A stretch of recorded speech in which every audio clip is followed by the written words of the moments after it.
میں گودام 8 بجے بند کر دیتا تھا۔ خدا کی کرنی کے کسی کام میں مصروف ہوا اور 11 بجے تک بیٹھا رہا۔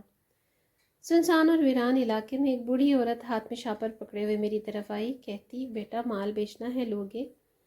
اماں جی آپ لوگوں کی خدمت کے لیے ہی تو بیٹھا ہوا ہوں، کیوں نہیں لوں گا؟ مال کا وزن کیا تو صرف 30 روپے بنے۔ کہنے لگی بیٹا 100 روپے دے دو، میرے پاس جب ہوئے واپس کر دوں گی۔ میں نے جیب سے 100 نکال کر دے دیا۔ کہنے لگی بیٹا فکر نہ کرنا، جلد ہی واپس دوں گی۔ میں نے کہا فکر کیسی ماں جی، آپ واپس نہ بھی دیں تو کوئی مسئلہ نہیں، میرا لاکھوں کا کاروبار ہے، 70 روپے کے لیے میں کیوں فکر کروں گا؟ آپ واپس نہ بھی دیں تو کوئی مسئلہ نہیں، میں نے آپ کو بخش دیے ہیں۔ اس نے میرے سر پر ہاتھ رکھا اور کہا اللہ پاک آپ کو ہر آفت سے بچائے، کاش میرا بیٹا بھی ایسا ہوتا۔ ایسا ہوتا مطلب آپ کا بیٹا نہیں ہے کیا؟ ہیں، 7 بیٹے ہیں، 7 بیٹوں کے بعد ایک بیٹی پیدا ہوئی، پیدا ہونے کے کچھ دن بعد فوت ہو گئی۔ ابھی اس کا دکھ برداشت نہیں ہو رہا تھا کہ شوہر بھی چل بسا۔ اکیلی تنہا بچوں کو پالا اور سب کی شادی کروائی۔ 2 بیٹے فوت ہو گئے، 4 کی شادی کروائی، چاروں گھر چھوڑ کر چلے گئے۔ ایک سب سے چھوٹا بیٹا میرے ساتھ ہے، مگر وہ اتنا نہیں کما پاتا کہ گزر بسر ہو، کبھی کبھار بھوکا سونا پڑتا ہے تو کبھی صبح کا ناشتہ نہیں ہو پاتا۔ باقی بیٹوں سے بات کرتی ہوں تو کہتے ہیں امی دفع ہو جائیں، ہمارے پاس مانگنے نہ آیا کریں، بیٹا تم نے بیگانہ ہو کر بھی میری مدد کی، کاش میرا ایک بیٹا ہی ایسا ہوتا جس کے دل میں احساس ہوتا، تو آج میں یوں نہ مانگتی۔ صبح ناشتے کے لیے کچھ نہ تھا، اس لیے سوچا تھوڑا سا سامان بیچ کر ناشتہ جتنا کر لوں۔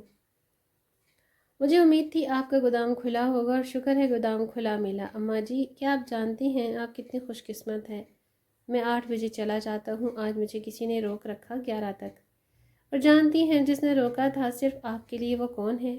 اللہ، وہ اللہ جس پر امید لگا کر آپ میرے پاس آئی، ورنہ میں تو کب کا گھر پہنچ چکا ہوتا۔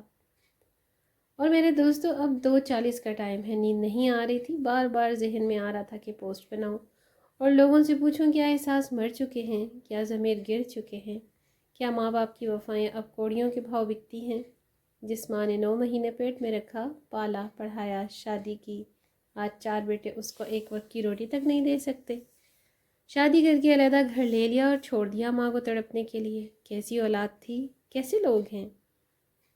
وہ ماں جس نے پالتے ہوئے ہر روز 100 بوسے لیے ہوں گے، انگلی پکڑ کر چلنا سکھایا ہوگا، گرتے کو اٹھایا ہوگا، ہر منٹ بعد ماتھا چوما ہوگا، رات کو اٹھ اٹھ کر دودھ دیا ہوگا، عید کے کپڑے سلائے ہوں گے، رمضان میں سحری کے لیے اٹھ کر سحری کروائی ہوگی، شام کو افطاری کا انتظام کیا ہوگا، عید سے پہلے عید کی تیاری کروائی ہوگی، آپ کی پسند کے جوتے لے کر دیے ہوں گے، پسند کی شادی کروائی ہوگی، اور آج تم نے کیا کیا اس ماں کے ساتھ؟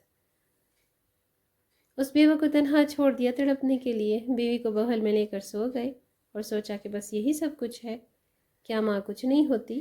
کیا تمہیں ذرا بھی شرم نہیں آتی کہ جس کا شوہر نہ ہو وہ پہلے ہی پل پل مرتی ہے؟ اوپر سے تم صدمے میں صدمے دیے جا رہے ہو، کیسے ہو تم لوگ؟ فیس بک آن کیا تو دیکھا ایک باپ نے 7 دن کی بیٹی کو گولی مار دی۔ خدایا یہ کیسا دور آ چکا ہے، احساس لوگوں کے دلوں سے ایسے نکل گئے ہیں جیسے جسم سے روح نکلتی ہے، زبان سے الفاظ نکلتے ہیں۔ خدایا رحم کر ہم پر، ہم اپنی اولادوں کے ایسے دکھ برداشت نہیں کر پائیں گے، ہمیں ایسے صدموں سے بچانا۔ اللہ پاک سے دعا ہے اللہ پاک ہم کو نیک اولاد عطا کرے اور ہماری اولاد کو اپنے حفظ و امان میں رکھے، آمین۔